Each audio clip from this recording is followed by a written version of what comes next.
Social media gives us an outlet and a chance to relate to people worldwide.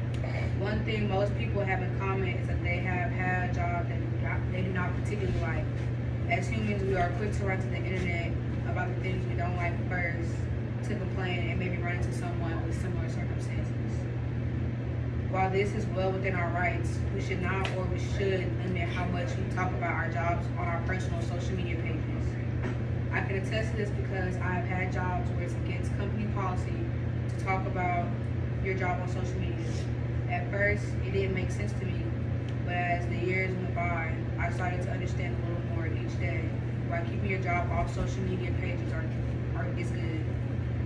Other potential jobs might be looking at other potential jobs you might be looking at can see your page, and if you're trash talking about your last job or current job, this will make you look like a problem starter rather than someone who finds solutions.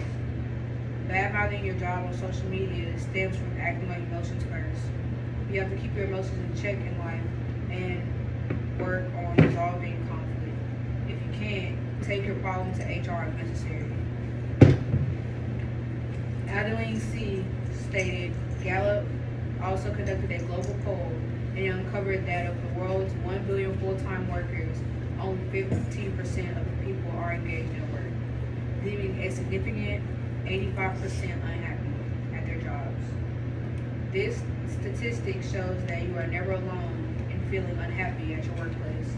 More people do not like their jobs than do like them. Being part of this group means you must fight for change and bring resolutions to make your job enjoyable. When unhappy, we tend to act with our emotions first and logic last. Those emotions can get us to do things we won't normally do, like talk about our jobs in a demeaning manner. Doing this can lead to your termination, but it also shows other jobs what kind of employee you are. According to research, employers have the power to fire employees for any lawful reason, including what they post on social media. When the pandemic started in 2020, employees were getting fired for posting about the lack of safety during COVID at their jobs. Also, some were fired for posting Black Lives Matter movement after the killing of George Floyd. Even though it is wrong for companies to fire employees for taking a stance for change, doesn't mean it isn't within their right. Businesses have to think about the attention that is drawn to them when employees go on social media and start expressing how they feel about their job and political matters. Something that will help you and your coworkers with keeping your company you work for off your social media is emotional intelligence, or EQ.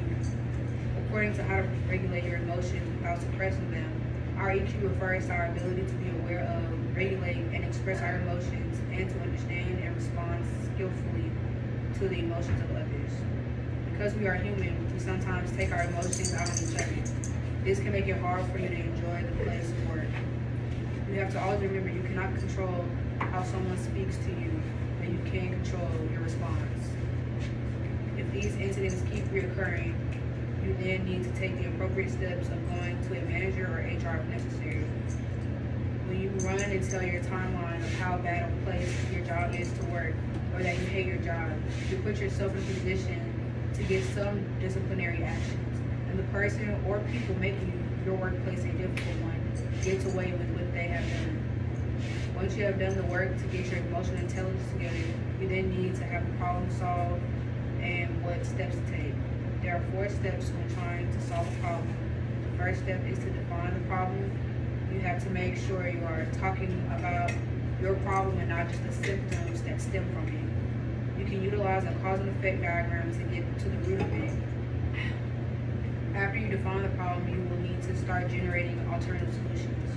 Most times, we don't think outside the box regarding alternative solutions. We stick with them, talk to the person, and tell them what they are doing is causing us to struggle. But that conversation doesn't always resolve the problem. If you have someone you like to confide in, both of y'all can brainstorm different solutions. After you generate alternative solutions, you then need to evaluate them and decide which one you think will be best. According to what is problem solving, steps, processes, and techniques.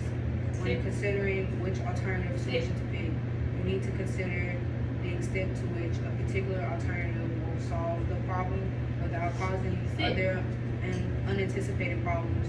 All the individuals involved will accept the alternative. Implementation of the alternative is likely.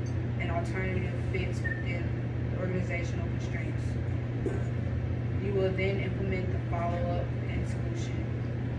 Feedback channels should be built into implementation. This allows for continuous monitoring and testing of actual events against expectations. The rule of not posting on about your job on social media can initially seem small, but bigger things can and will play out if you violate this policy.